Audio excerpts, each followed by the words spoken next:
dear friends. I'm Shashigoel. Welcome you all on Women Dialogues channel. We are with all of you with new episode. In today's episode, we will talk about women in Zimbabwe, what and how we see women role in Zimbabwe society. In today's episode, we are having with us Miss Odiline. She is directly joining us from Zimbabwe. She is managing consultant of Bakoma Business Consultant. As she is specialized in marketing management, she is a vice president of Zimbabwe Ladies Golf Union. So welcome Miss Odiline on Women's Dialogue channel. Thank you so much, Dr. Shashi. Yeah, we are so pleased to have you on this platform. It is my pleasure to be on this platform also. So as you're working for women and member of many organizations, tell about your journey and experiences. You know, I will start with a snippet of my life, how I grew up. You know, I grew up from a very humble beginning where I would go to school barefooted, be it in winter, without a jersey also. Without having anything to eat for the whole day, I'll be at school and only get some food in the evening. But you know what? That did not stop me from building the person I wanted to be, the brand that I wanted to be. I didn't focus on the background, on me being poor and not affording things. I focused on the future, what I wanted to be. And I had to work very hard. You know, I would work in people's fields to raise school fees for my full year. I would also raise for that one dress or one uniform I would wear throughout the year. And, you know, during that journey, you would never see me crying or wishing I was a different person. I would smile because it's you who build your life. So as I grew up, I then managed to gain something through working hard. Then I got married. You know, marriage, if you are not prepared yourself as in terms of equipping yourself or being very independent as a woman, you get so abused. I had a very abusive marriage, but because I had built that brand, I knew who I was. I knew what I wanted in life. I then said to myself, do I need to continue with this marriage for the sake that people will say I'm married? Or do I want a better life and be something? Then I decided, I made a decision. When you are independent, when you know what you want, you right. Plan things, you put things in place. Then I said, how will I survive without him? I said, yes, I can. Then I can cut on some of my expenses. I can do without other things. That's the reason why most women suffer in marriages, especially in Africa. It's because they think if they leave their husbands who are abusive, they will not be able to survive. But I made that bold decision, but unfortunately God had other plans. Before I left, my husband then died in a car accident. And I was left with 2 young kids. My salary where I was working was not enough to look after myself with the 2 children who were going to school. So I started thinking, what should I do as a woman? I thought of doing side jobs, buying and selling as a woman. Right. Every free hour, I would be doing something. Lunch hour, other people would sit outside, enjoy their lunch. I would find a company which needed my services for that 1 hour, and I would work to raise money. I would go to wholesalers, and also I would buy things for selling. And with that I survived. Because I am a woman, God gave me the 2 hands, the brain, the eyes.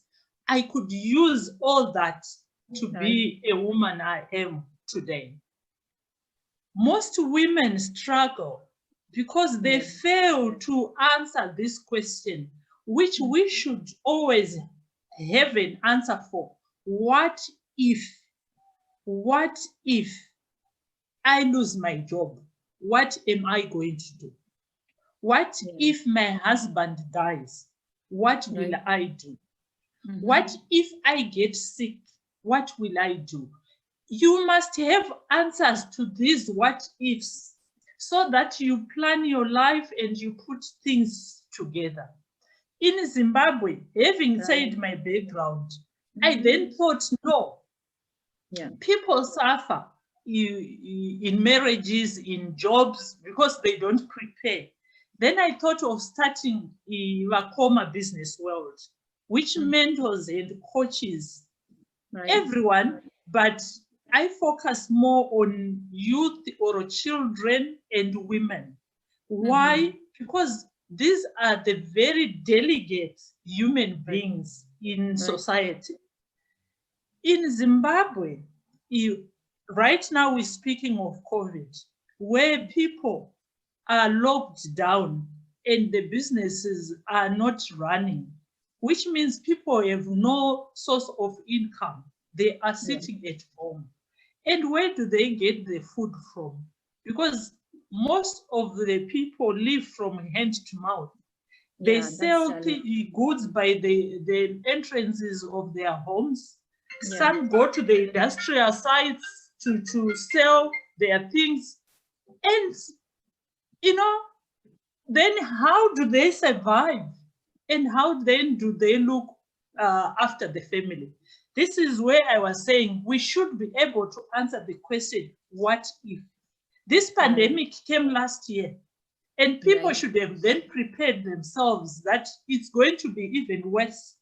What Mm-hmm. if it gets worse? And this is where we come from, where we then come in as mentors and coaches. Yeah. So what That's I true. do Mhm. That's So very what I well do said. then is I go to the rural areas Mm-hmm. mostly when I Yeah. get time. Yes.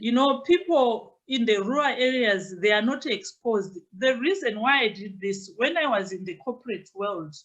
when students were coming for attachment from universities, I experienced a lot of faults which they had, and some failed to get their attachments because they failed the interview, not because they Mm-hmm. were not bright, Mm. but because they were not exposed to the corporate world. They were not exposed to the life in the city. They Yes. had the culture from the rural areas, and they Mm-hmm. brought that same culture to the corporate world, which Yeah. is a no-no. So what I then did was I would go to the rural areas, schools in the rural areas.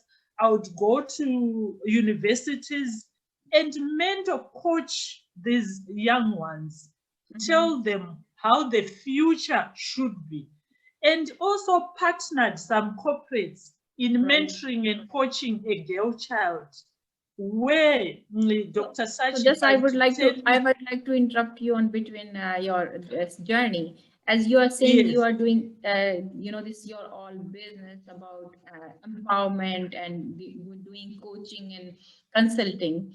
So, just when you're moving and giving coaching in different places, rural and as well as in metropolitan, I would just like to bring one recent report, which is by the PIZ, Transparency International Zimbabwe, in 2020.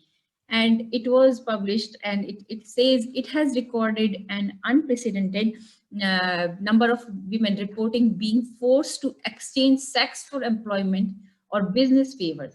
And in this survey, it has been reported 57.5% of these respondents note that the sexual favors are the form of non-monetary bribe they had experienced, and they had been forced to offer sexual favors in exchange for job, medical care, or even when they are seeking placement at school for their children. So sex tortion is such a part of the bribery culture in Zimbabwe. And reading this all and finding this report is it's really sad and a challenge for government and for all of us. But as you are sharing your journey, your successful business, as a you are successful businesswoman, so what's your advice and suggestion to the women to deal such kind of issues? This is what I said. When you believe in yourself, you need to know who you are. Right. What is your purpose in life? When you discover yourself and know what you want for your future, if someone approaches, I told you I grew up from a very poor background. Yeah. If you look at me, I would attract any man. I would have gone that route. But because I had a focus on a person I want to be, that culture is there where women, especially when they want to rise on the corporate ladder, Yeah. the men would then advance to them and seek for favors. And if Mhm. you don't know who you are, Right. then you will fall for it and you go for it. Mhm. What stops you from saying no to these sexual advances for you Mhm. to get a promotion, for you to get a job? You Right. have to ask your question when you go for these interviews. What if the boss asks me for a sexual favor? What am I going to do? You Right. equip yourself before you get into the environment. Then you Right. say no. You come back, you go and buy tomatoes and you sell until you get a job where there are no sexual favors Mhm. for you to get that job. Yeah, that is true. Like they, if they, as a female, it's very good advice that they can be prepared. What if, and Hmm. in beforehand when entering into whether their personal life or whether it's their professional life. But at the same time, do you find what like any kind of Zimbabwe women face cultural, social adversity in their lives, which impact their educational attainment, professional development, or advancement, or it is just not has to be considered? There any particular social adversities or cultural issues are around that? I think on social adversity, our government has tried its best to kill that because it used to happen long back that a girl child should only get to school to a certain grade for her to be able to read or write. Right. But the government has fought that system and has put in place that. That's why there is so much advocacy in Zimbabwe about the girl child. It's Hmm. because the government has realized that a woman builds a nation.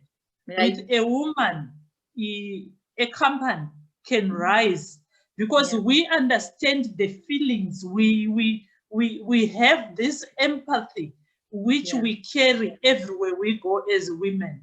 And in Zimbabwe, we are lucky because women are being very much recognized. What remains is these men who are on top who want to abuse women. We also have just a few cultures here and there who still believe that a woman can be sold for someone to survive. And government also is looking into that. And very soon, I don't think we'll be talking about that in Zimbabwe. That's very good that government is taking initiative, and I also found the simpler way. But then again, there's a one striking point is about we are seeing that education level is rising in women, in particular in Zimbabwe, if we are talking about. But again, if we are coming in the job or sector or in the work environment, majority of women, around 70% are working in agriculture force. They are doing agriculture workforce. They are making up 70%, and only very few percent, around 16.7%, or 21% are authority and managerial level of job. So what are the reason being even, government is promoting them in education, women are attaining good education, uh, why they are still more in agriculture, and not in higher authority level of jobs. Okay, the issue of women being in agriculture, more women being in agriculture, it Yeah, comes from the fact that land is available in mm, Zimbabwe. yeah. And, the economy is not performing very well in Zimbabwe. Mm-hmm. So as women, because we want to empower ourselves and feed the family, Mm-hmm. so the best option they have is to go now into the agriculture Mm-hmm. field and work and produce so that they know they will have something to eat, and they will also be able to sell something and then use the funds raised for other Right. reasons. It's because Mm-hmm. the economy is not performing well and most of the companies closed doors. Then in terms of leadership, women not being on top there, Mm-hmm. that's a challenge, because there are still men who still believe that women cannot lead. The other issue being, as women, when we get married and we also have children, we then have control from the husband, who then tells you, you can't do this, you can't travel to Italy. Then if you are a CEO who is expected to travel to those countries, then you are deprived of that position and it's given to someone then, and organizations end up giving the honor to the men because they want to avoid such issues. Yeah, yeah, that is true. As you touched the point about the control of women life by the man, or even you touch a bit of about your own experience in your personal life. I just would like to talk about women, violence against girls and women. Those are, reported in Zimbabwe, and I think the majority, 78%, was inflicted by their spouses and father and their domestic partners. So even those these are case I believe are not all reported. If there's reported are more, the number can be maybe even more or higher. So for providing safety, what kind of laws or protective mechanism or legislative reforms are required or are already in place by the government? The government, they are, besides the government, there are organizations which are in place where people can go and report and then they can be assisted. Government, we have our own police, the government police department. If there is an abuse, you go, there is a PR, public relations Mhm. department within the police, where Oh. you then first report your issue. If Mhm. possible, they then try to mend the relationship. If it's beyond, then you take a step further. We also Right. have courts that deal with such issues. And Mhm. government is doing its best to see that there is no abuse of either men or women, because we have experienced also that men are being abused by women. That's So the true. government is working hard on that one, because they have experienced people being killed, fighting over that you cooked the dinner with the relish I don't like. That only. Sometimes it's because there is a lot of stress that is happening in the world, and people cannot contain or themselves and cannot address the stresses, and they end up being abusive in the families they belong. But there are husbands and there Mhm. are parents who abuse their children, who Right. abuse their wives. Mhm. And sometimes people don't even report, except if you have a neighbor who is caring, who end up reporting. But you find out in some cases, some wives or some children who say, no, I'm not being abused, because they don't know that they can Mhm. survive without that abusive man in their lives. Right. Right. As you said, that's true. But same time, as you are saying this domestic abuse in those matters. But how about the rapes, which is like it has been saying that 21 rapes are reported per day in Zimbabwe. And so in that case, what your observation is all about? You What know, category can put them in? Zimbabweans are very good and loving people. But as I said, because of the economy Yeah. is not performing. There are Mm-hmm. no jobs for our children, especially the youth. Mm-hmm. And what do they do when they are idle? They Mm-hmm. resort to drugs. And you Mm. know, these drugs then lead you to other things. And these are most of the rape cases we read about. There Right. are very few rape cases of a husband approaching the wife and is not willing to have sexual um, acts with the husband, and then they report that as a rape. But the rape cases mostly reported are from the youth, and if when they are asked why they did it, they can't even recall that they did it because they would be drugged, and the drugging comes from them being idle. Yeah, those are. So when you're talking about being idle and those economic challenges, let's come back on the point of women economic empowerment. Or so, what kind of programs are implemented for women economic empowerment by the government, or uh, any kind of policies or anything in place? We even have empowerment organizations for women, for youth, mostly, Mm-hmm. because I've dealt with those ones. Right. Then they group the women in different areas, be it in the rural areas, especially our first lady. She's Mm-hmm. trying her best to put in projects for women so that they are empowered. So Mm-hmm. people group women who have the same expertise or same likes, then they are given a startup. We have a bank in Zimbabwe which looks at the empowerment of women, and they then get loans from that bank. Then they start their projects. They Right. then engage people like Rakoma for mentoring in terms of how to market their products and how to package their products.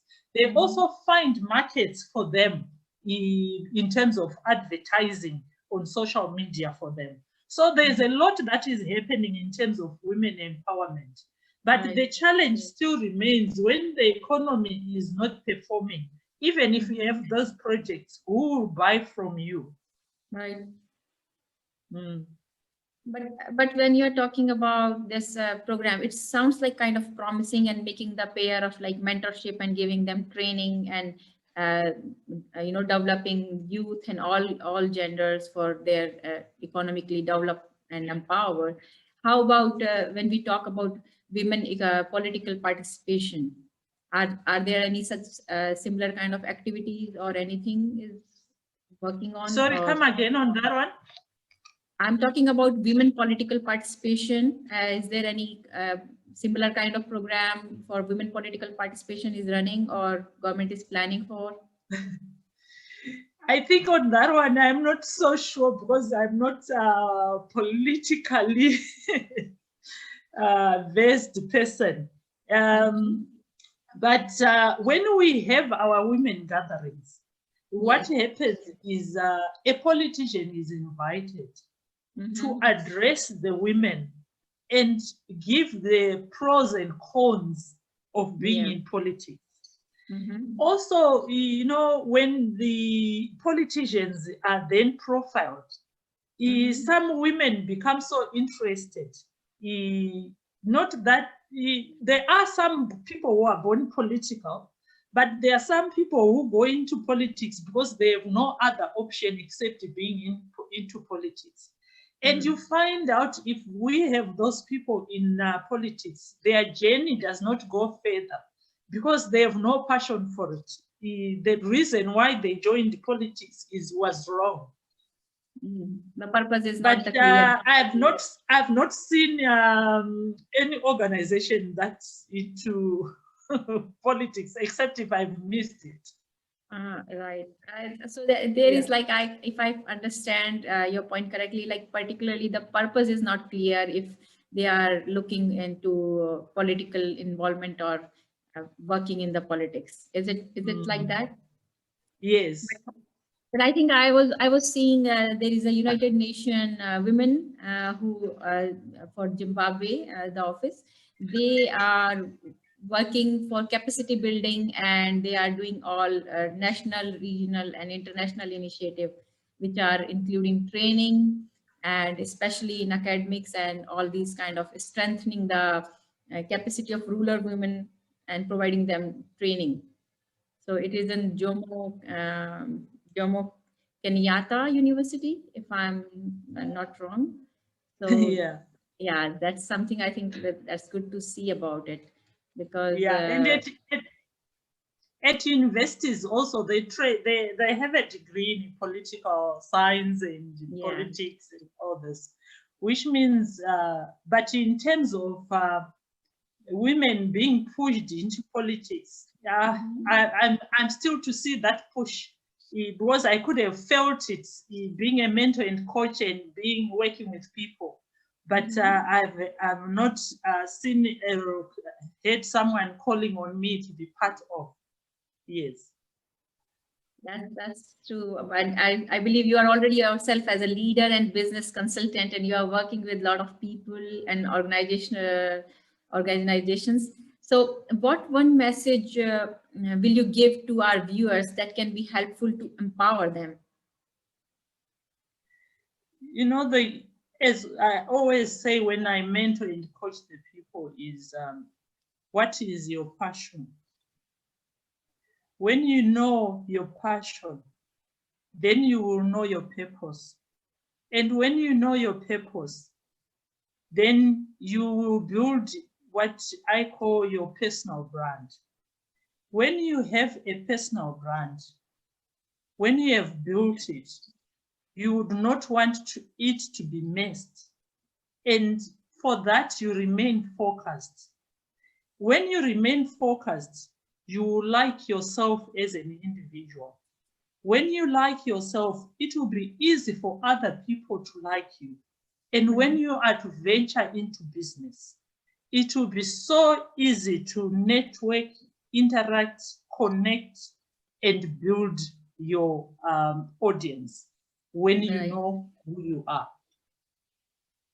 Beautiful. That's wonderful message to for our viewers and to feel them empowered how they can lead and further get some inspiration from it. And thanks a lot, dear Udlin, and for sharing your views, your opinion with our viewers.